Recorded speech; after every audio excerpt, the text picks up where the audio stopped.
Archives of Prasar Bharati presents the timeless treasure of golden era.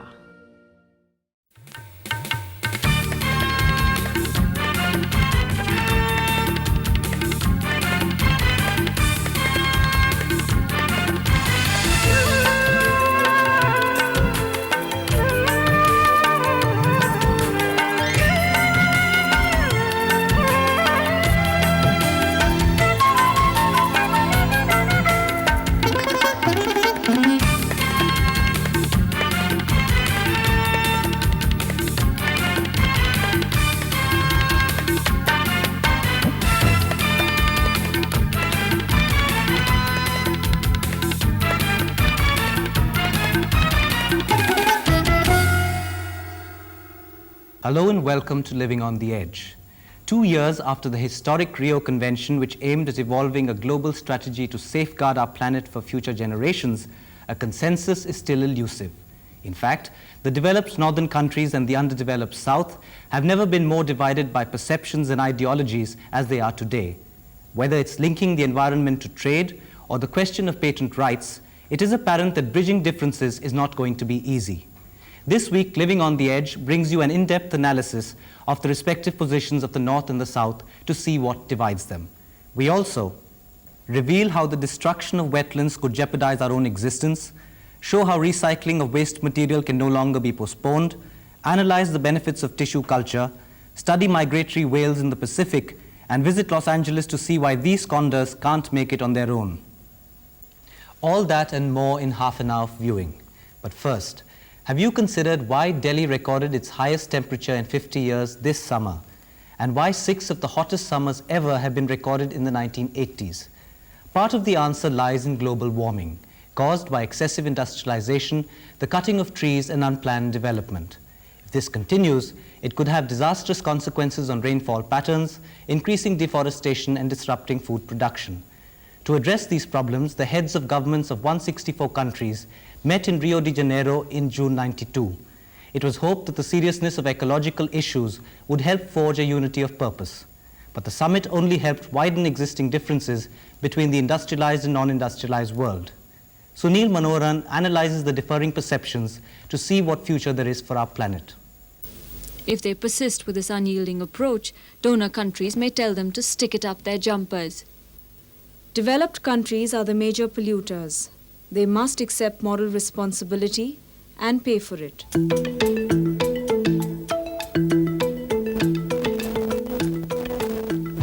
The Earth Summit in Brazil in June 1992 only succeeded in widening the existing gulf between the advanced North and the relatively underdeveloped South. To put it simply, the North blames poverty and unemployment in the South for environmental degradation. On the other hand, the South views the over-industrialization and non-sustainable development of the West as the root cause of the ecological mess.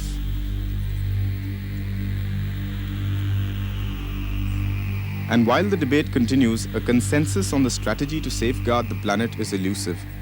Lord Arun, the British Environment Minister, sums up in a sense the position of the West. It's very wrong and not correct to apportion any kind of blame. There's no truth in that whatsoever. Historically, especially if you look at the last couple of 100 years, there's no doubt that the major part of the destruction has been caused by the wasteful consumption and the industrial processes of the North. The root of the North-South conflict is not so much the extent of the ecological mess, which all agree has reached astronomical proportions, but the question of who is going to pay to clear things up. A UN convention has already fixed 0.7% of the resources of developed countries as a viable amount. If there is a polluter and the polluter has caused damage, then he or she or it, in this case, is liable to pay up for the damages they have caused. And those damages should be paid for, again, not in a framework of aid and charity, so that it is charity that is being given to us, but as a right. It is our entitlement. Because first of all, you create a problem, then you give it to an agency like the World Bank, which is dominated by the North, and then you tell us which project you will fund, which project you will not fund, as if we are beggars. We are not beggars. But it's not just a question of aid that is a cause for concern. Closely connected is the transfer of eco-friendly technologies. Most patents rest in private hands, making technology transfer a laborious and complicated process. But it is important to realize that approximately 90% of transfer technology is owned by the private sector. We are taking considerable steps to advance this, and I know it's very keenly appreciated by the Prime Minister. I mean, you want the world to develop in a eco-friendly, in a morally nice environment, but you also want to make capitalist profit out of having discovered or invented the best technologies. You want to sell it at a high price. So therefore, here is where states would have to move in, international organizations would have to move in and subsidize this kind of transfer of technology. Although divergent perceptions persist, one area where the North and South broke common ground was on the issue of sustainable development. Though still a theoretical concept, it captured the imagination of delegates as a means of producing and conserving without damaging the environment. Sustainable development has nowhere been very clearly defined, but it has an economic component by which one means that renewable resources must be retained for future generations. It has a technology component by which one talks of a technology transformation towards cleaner technologies, more efficient technologies, technologies which are less resource intensive. We all want a better world in which to live, a better technology world, more strongly based economical world. At the same time, we want a safer world in which to live and a safer climate. And I think that really these two can be reconciled with each other. Ironically, independent analysts are concerned that the very concept of sustainable development, first advocated by the Brundtland Commission, could become an ideological weapon in the hands of the West. My worry is that what is happening now is that you're now getting experts on sustainable development. So just as the Westerners told us what is development, my worry is that now the Westerners are going to tell us what is sustainable development. And I don't like that one bit.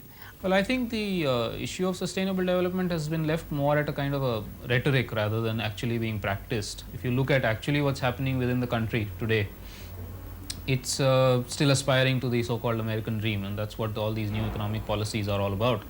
So while on the one hand our planners and politicians might be talking about sustainable development, it's not actually in practice. What has definitely happened is a hardening of respective positions. India and other developing countries were recently successful in delinking the environment from trade when the GATT Accord was signed. But it's a war of attrition. The preservation of the planet lies at the end of a long and torturous road of negotiations. Self-interest is supreme and give and take a distant dream.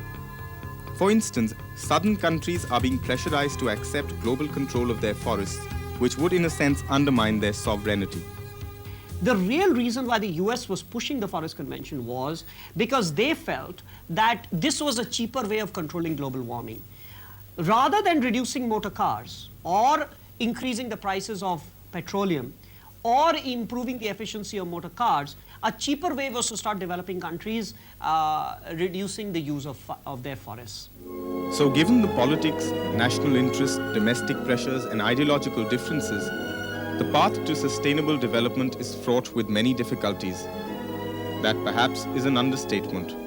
And yet when we asked our interviewees whether sustainable development for our planet was possible, answers surprisingly seemed rather optimistic.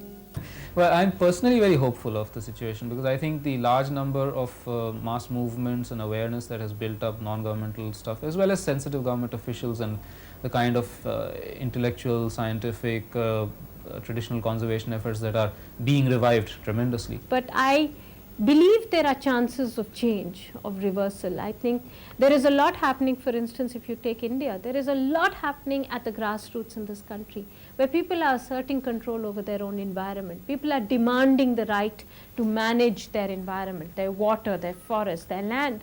I think that my answer to that is that it's got to be a very positive yes. I mean, it's got to be an improvement. And the very simple answer is that we're all in this together.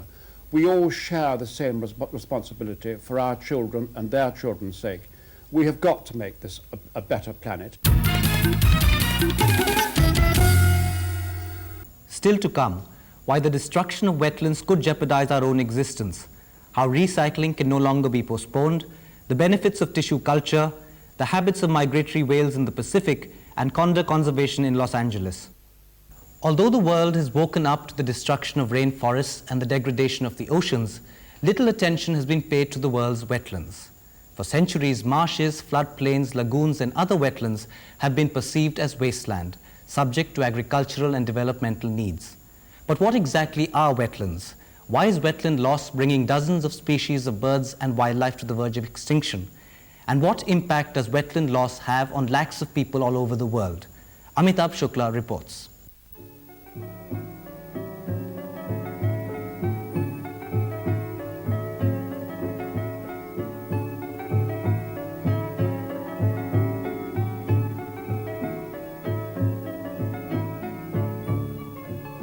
If you've ever wondered why a turtle can live both on land and in water, and why crocodiles and other amphibious species that can survive on land need to know how to swim, the answer lies in what are called wetlands.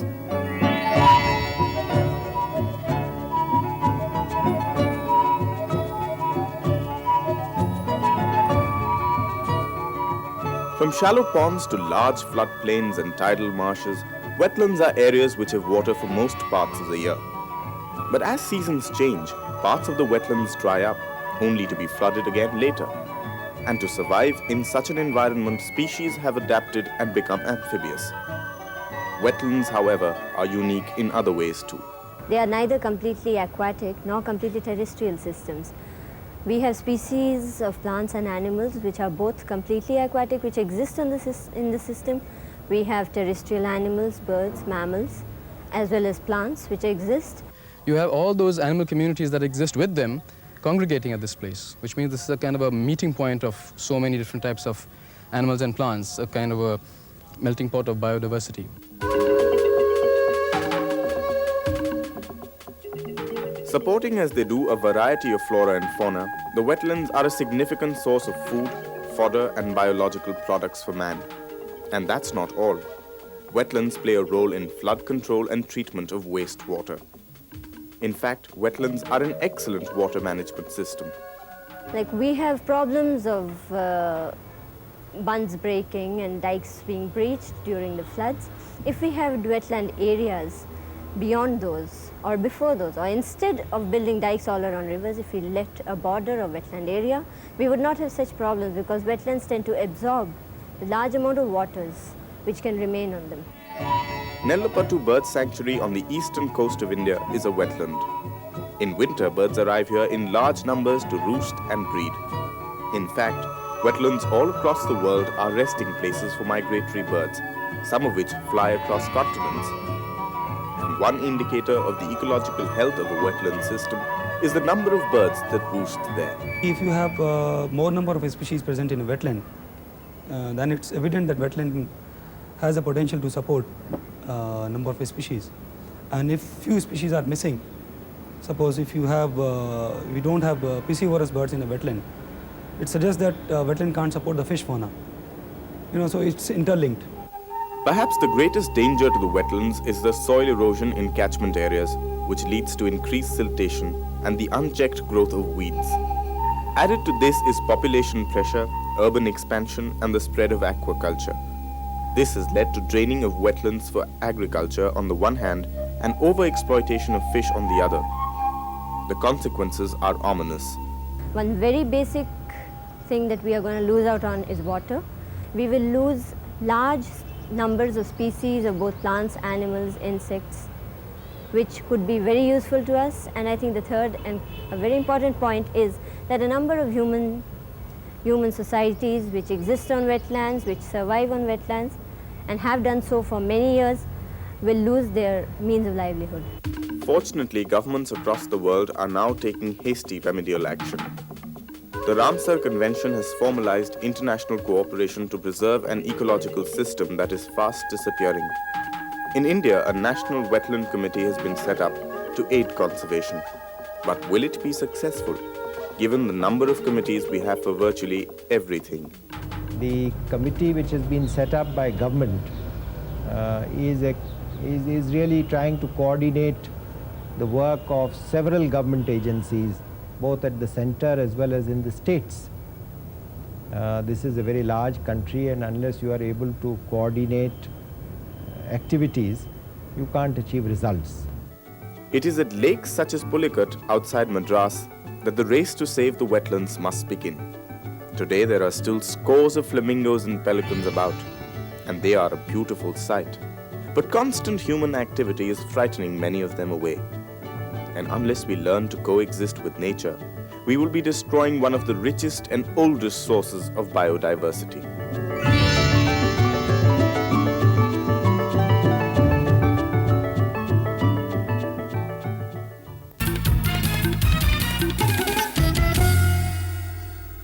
Still to come, how recycling can no longer be postponed, the benefits of tissue culture, the habits of migratory whales in the Pacific, and condor conservation in Los Angeles. Garbage dumps are not just dirty, smelly blots on the Indian cityscape, but also a storehouse of material that is environment unfriendly. Over the years, our garbage dumps have only grown bigger and waste disposal has become more tricky. A possible solution is recycling of waste material, which is today a people's movement in the West. Amitabh Shukla reports on India's age-old recycling techniques and asks how it can be made more effective. Each year, for every Indian citizen, between 100 and 200 kilograms of garbage are added to the environment. Although garbage is not merely an urban phenomenon, it is city municipalities and sanitation departments that bear the brunt of organized waste disposal. A job staggering in its scope and operation.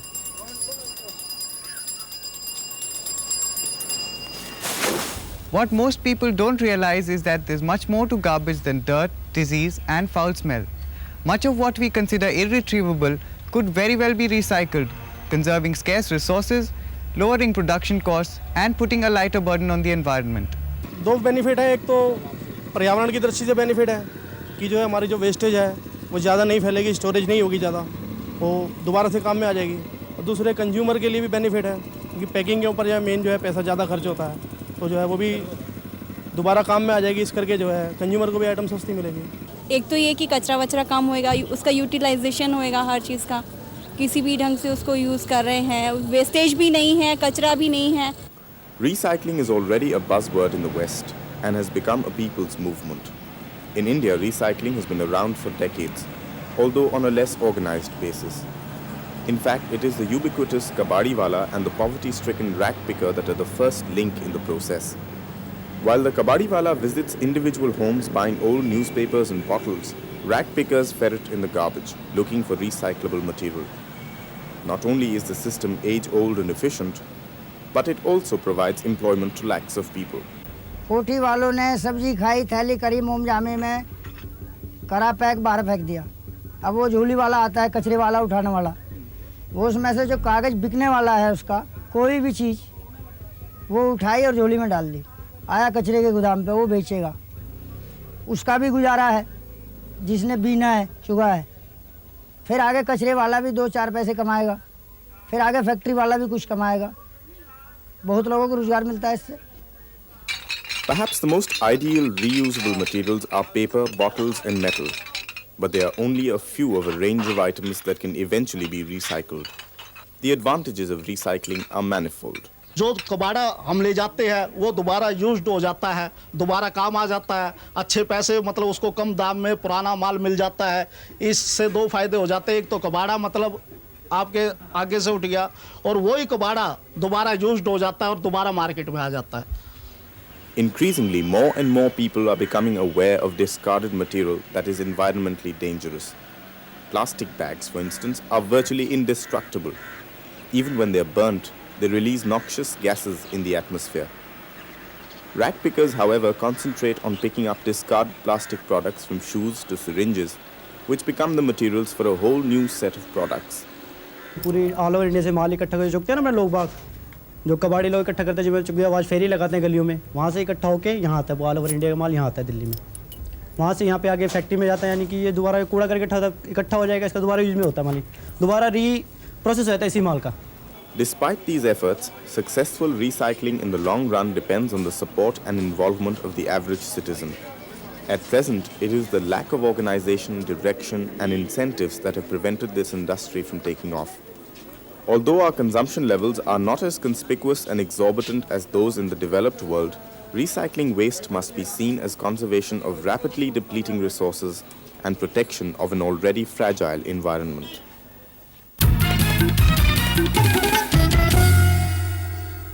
Still to come, the benefits of tissue culture, the habits of migratory whales in the Pacific, and condor conservation in Los Angeles.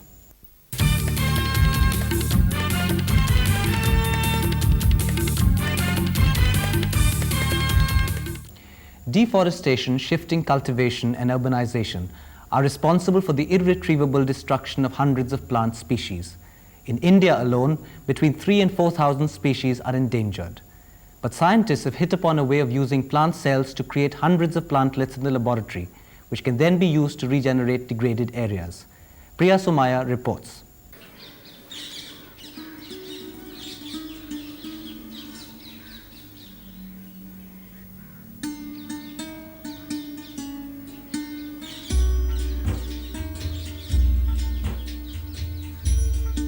Every year, several plant species become extinct or endangered because of the overexploitation and destruction of precious forests. Faced with an unprecedented situation, scientists are harnessing existing technologies to stem the tide. In India, efforts are on to adopt tissue culture to rejuvenate denuded areas and save endangered species.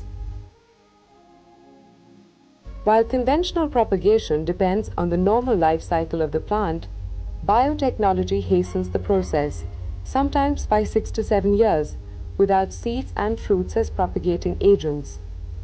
All that is required is the tissue of a young plant, which is essentially a group of plant cells.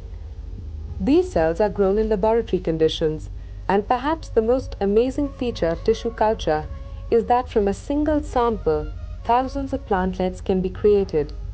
High-demand plants like bamboo and eucalyptus used in paper making can literally be created inexhaustibly.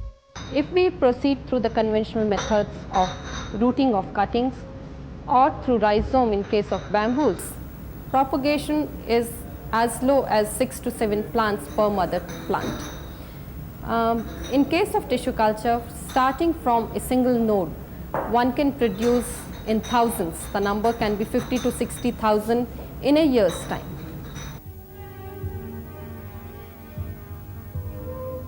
Mass culture has in fact saved and even increased the numbers of endangered species like Anogeissus pendulum, better known as dhok, once resplendent in the Aravalis. Today it is endangered, but that may not be for long. At this tissue culture pilot plant managed by the Tata Energy Research Institute and funded by the Department of Biotechnology, several thousand plantlets have been created and given to the Forest Department for replantation. Scientists, however, caution against overemphasis on monoculture propagation.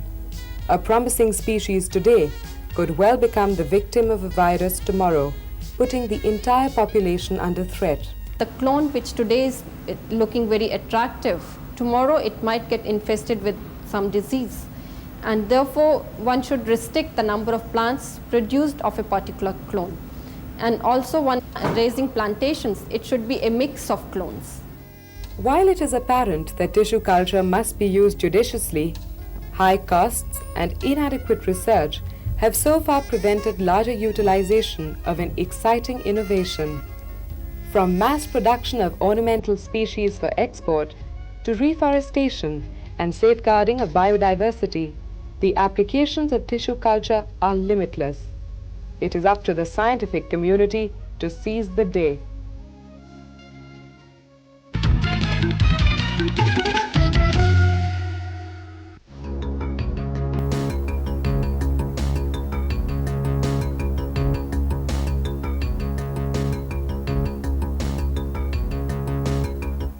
Counting whales may not be everyone's idea of fun, but every year since 1978, volunteers of the American Citation Society have been gathering together to study and count migratory whales in the Pacific. Here's a report. They show up starting on the 1st of December.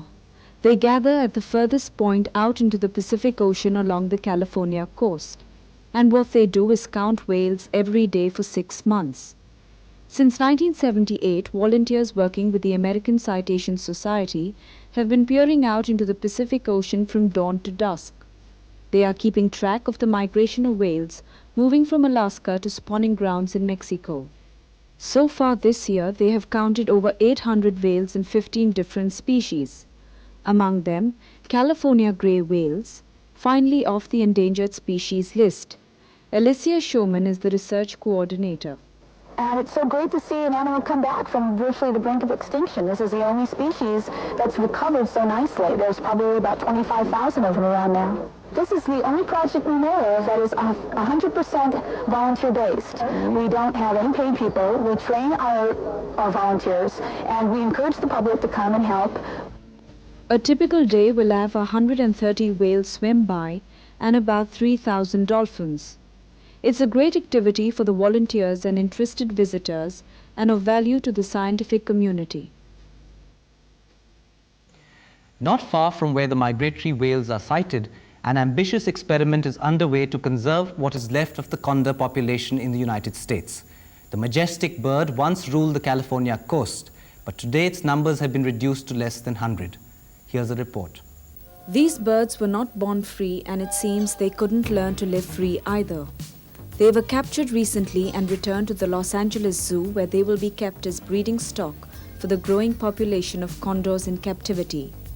Their recall from the wild leaves only 6 condors making it on their own. The important thing is to get a core group of good behaving birds out in the wild. They in turn, next year and the year after that, will be teaching these new birds that are coming out. Vet Mike Wallace says the majestic California condor once ruled the Pacific coast of the United States. By 1982, trappers, hunters and industrial pollution reduced the condor population to less than 20. The surviving birds were captured and put into a breeding program which increased their numbers to 81. But the condors bred under the watchful eye of man have difficulty making it in the wild. Some condors have been electrocuted on high voltage power lines while one drank antifreeze. It's really not a setback, it's just part of what's to be expected with learning how to do this. Dr. Wallace hopes that the remaining wild condors will teach the young ones the tricks of the wild. But what the condor must learn to do is something that took them thousands of years to understand.